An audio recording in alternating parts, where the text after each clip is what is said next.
Resolution authorizing an agreement between the City of Decatur and IPHCA for a 2020 census grant. Motion that the resolution do pass and be adopted. So moved. Second. Mr. Wrighton?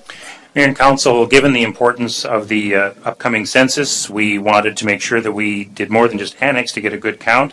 You set aside $15,000 for expenses related to ensuring a good count in the 2020 budget. In addition, John did some legwork with some of the social service agencies that also have a vested interest in a complete count, and has been able to secure some additional funding through a somewhat awkward mechanism that shares it with those other agencies, and I'll let him explain. But it requires, in order to get this additional funding over and above the amount that's in the budget, it requires that you approve a grant agreement. As Scott mentioned, Mayor and Council, before you tonight is a resolution authorizing an agreement with the Illinois Primary Healthcare Association. They are a 2020 census grant recipient from the Department of Human Services, and City of Decatur would be a subrecipient. There were two other groups that will also be doing work here in Macon County. Crossing Healthcare is one, and the other one is Faith in Common Good, based out of Springfield, which has been assigned to cover portions of Macon County as well. The city anticipates using this money primarily within the city of Decatur, and then working with Crossing and the other groups to ensure that the population in Macon County is also covered. The resolution before you tonight includes $25,000. We have asked for an additional funds on top of that, an additional funds of $10,500, and so I have structured the resolution to authorize Scott as the city manager to sign an amended agreement should we get that at any point, as long as it was only changing the grant amount. So that's the item before you tonight. We do have a preliminary budget if you'd like to hear some of those details, but otherwise more of that will be coming in the coming weeks and month, really. Any questions or comments from council? Mr. Kuehl. When I was looking at this, Section 4 had 14 requirements of the grant, so I was just curious, will all the costs of those requirements be covered by the grant? The reporting requirements and Yeah. things? Yes, sir. Okay. Other questions or comments from council?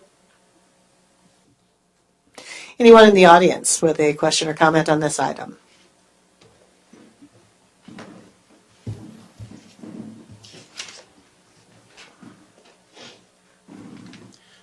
Cameron Williams. From what I've read, this is a $25,000 grant from the, I can't remember the letters, the HPHCA. And it's going to be given to Crossing Healthcare, right? Is it going to Crossing to use for the census? Is $25,000 grant going to Crossing to help with the census? I think, John, it's correct to say that the Crossing is the lead agency, and then we're a subrecipient of that. Okay. Do we have to, having a grant is awesome. I was glad that we got it.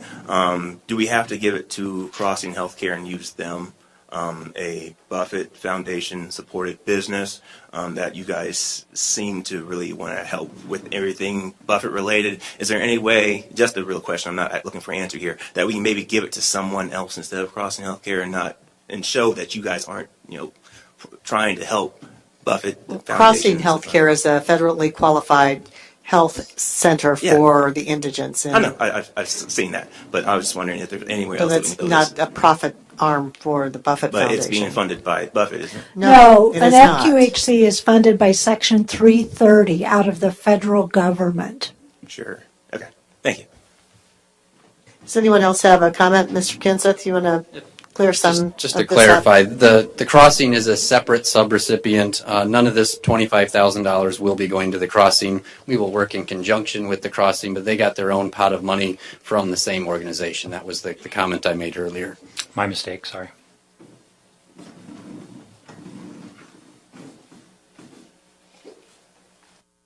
What exactly is the scope of work that the city will be doing as it relates to the funding and the $25,000 and the request for additional funds? Are you able to say that what exactly will be the city's role in this census taking? Mr. Kenseth, can you give a little brief description of what the city's role will be?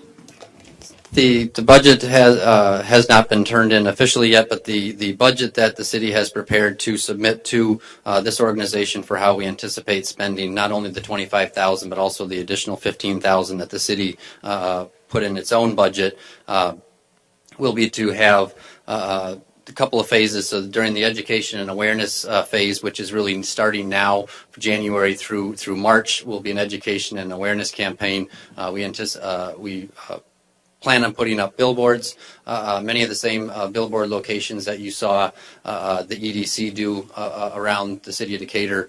We've had discussions with them about assuming some of those locations, also putting some advertisement on the bus systems, the transit advertising on the new buses that came in. Also be hosting some lunch and learn events and really looking to educate some of our ambassadors, some of our residents to be census ambassadors. Over the last 3 months since I've been here in Decatur, the one thing that has pleased me, if I can say it that way, has been the active citizenry that we have here in the Citizen of Decatur. Many of them pledging to go out and get people registered to vote and change future elections, etc. There's no better way to change a future election than to actively participate in the census and work with the city to really make sure that everybody gets counted. Political representation starts by a person being counted in the census, even more so than a person being registered to vote. And so certainly this is my appeal to get some of those active citizens to engage with the city and help us to make sure that we boost our numbers and make sure that everybody gets counted. But then beyond that, as we get closer to April 1st, when the actual 2020 Census Day is, we anticipate buying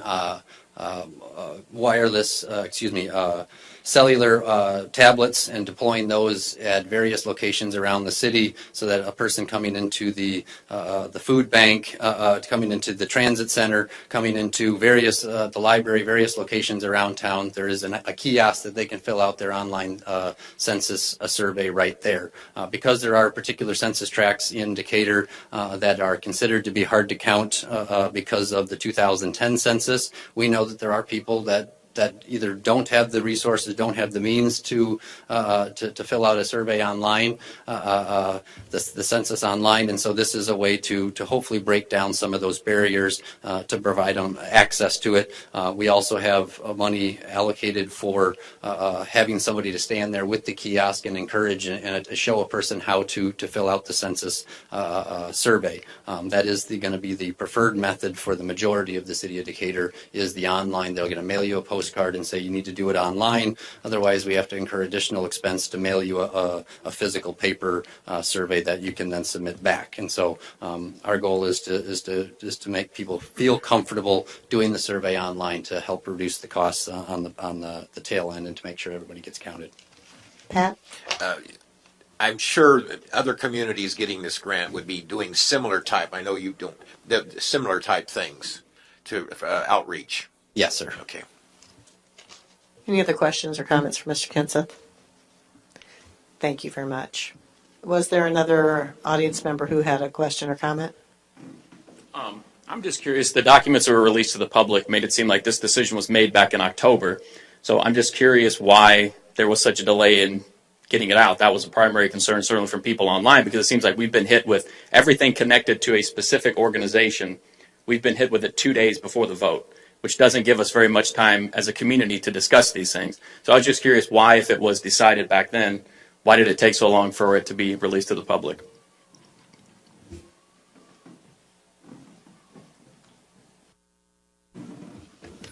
I think, if I may, just to address that specific question, the city got the organization, the Illinois Primary Health Care Association, they received their grant agreement with the state of Illinois, I believe on Monday or Tuesday of last week. The city of Decatur received our grant agreement on Thursday. And so just because of the timing, we were able to place it on the agenda for Monday night.